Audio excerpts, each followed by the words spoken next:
क्या आपको लगता है कि अगले 5 से 10 सालों में फिर से हम ग्लोबल ट्रेड में नंबर 1 हो सकते हैं? दूसरा, ये सेक्टर ऐसा है जो सबसे ज़्यादा एम्प्लॉयमेंट रोजगार पैदा करने वाला है, तो क्या भारत को दुनिया भर में टेक्सटाइल सेक्टर में नंबर 1 बनाने के लिए, एक टेक्सटाइल हब बनाने के लिए आज से क्या कुछ किया जा रहा है और क्या ऐसा होना संभव है? देखिए, ऐसा है कि जैसा कि आपको एक डेटा आता था तो बीच में कहा जा रहा था पिछले साल तक कि हम एक्सपोर्ट के मामले में नंबर 2 से नंबर 6 पे चले गए थे। अभी जो हमारी लेटेस्ट फिगर्स जो मिले हैं उसके अनुसार हम बैक जो हैं वो नंबर 3 पे आ गए हैं। चाइना तो नंबर 1 पे रहेगा ही रहेगा, लेकिन अभी हमसे बांग्लादेश ही एक्सपोर्ट ज्यादा कर रहा है। लेकिन हमको ये भी देखना चाहिए कि जब बांग्लादेश एक्सपोर्ट कर रहा है तो कितना एक्सपोर्ट कर रहा है और कितना इंपोर्ट कर रहा है, नेट एक्सपोर्ट कितना है। बांग्लादेश हमसे कॉटन लेता है, बांग्लादेश हमसे कॉटन यार्न भी लेता है, बांग्लादेश हमसे कॉटन फैब्रिक भी लेता है। उसके बाद उनका प्राइमरली यही है कि वो गारमेंट में कन्वर्ट करके उसको एक्सपोर्ट करते हैं, तो उनका मॉडल स्लाइटली डिफरेंट है। लेकिन अब हम ऑलरेडी तीसरे स्थान पे आ गए हैं और कोई कारण नहीं है कि हम चाइना के बाद वर्ल्ड के सेकेंड लार्जेस्ट प्रोड्यूसर तो हैं ही हैं, हम सेकेंड लार्जेस्ट एक्सपोर्टर भी हो जाएंगे। मैं रिपीट करना चाहता हूं कि जो हमारी कुछ 2-3 कमियां थी उसको हम एड्रेस करने की कोशिश कर रहे हैं।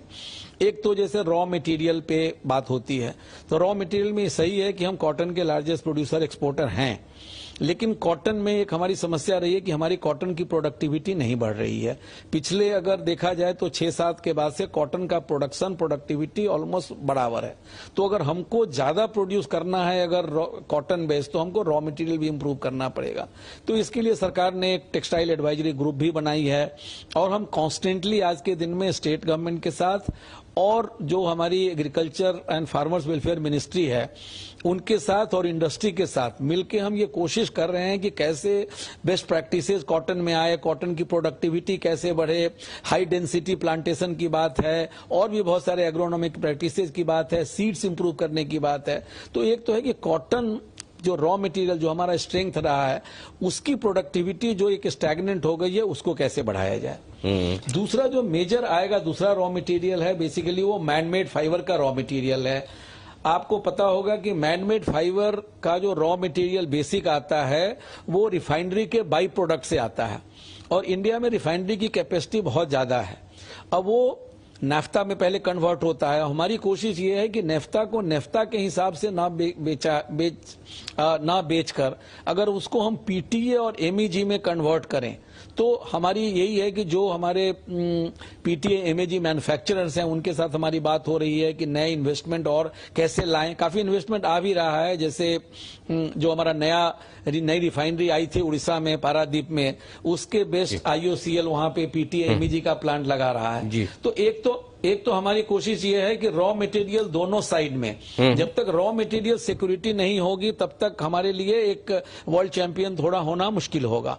तो हमारी ये कोशिश है कि जो मैनमेड फाइबर का रॉ मटेरियल है उसमें भी हमारी बढ़ोतरी हो। जो रॉ कॉटन है, कॉटन के अलावा बहुत सारे अभी नए रॉ मटेरियल नेचुरल फाइबर आने लगे हैं, जैसे बैम्बू है, बनाना है, हेम्प है। तो हमारी कोशिश हो रही है कि हम उनके भी ज्यादा से ज्यादा रॉ मटेरियल कर पाए। तो एक तो रॉ मटेरियल सिक्योरिटी की बात हुई, दूसरा जो मैंने बताया कि पीएलआई और मेगा टेक्सटाइल पार्क जैसी स्कीम के चलते हम अपना लॉजिस्टिक्स कॉस्ट कम करेंगे, हम मैनमेड फाइबर टेक्निकल टेक्सटाइल को बढ़ावा दे रहे हैं, हमको स्केल एंड साइज मिल जाएगी और बाकी जो चीजें जैसे गति शक्ति से लेके ease of doing business, FDI, इन सबों पे जोर दिया जा रहा है। तो इन सब के साथ मुझे कोई डाउट नहीं है कि हम जो सो कॉल्ड ये है कि हम जो नंबर 2 पोजीशन पे कम से कम थे एक्सपोर्ट में भी, वहां पे हम आ जाएंगे और प्रोडक्शन में तो हम नंबर 2 पे अभी भी हैं। जी बिल्कुल। और जिस पूरे कॉन्फिडेंस के साथ आप प्रोसेस